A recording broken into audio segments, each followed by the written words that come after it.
বিসমিল্লাহির রহমানির রহিম। আসসালামু আলাইকুম। আমি শিমুল বিশ্বাস বলছি। আমরা পাখি বিদ্যানিকেতনের ছাত্রছাত্রী।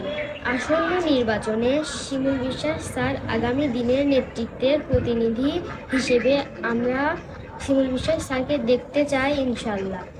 সকল ভোটারদের কাছে আমরা অনুরোধ করছি, শিমুল বিশ্বাস স্যারকে ধানের শীষে ভোট দিয়ে জয়যুক্ত করবেন।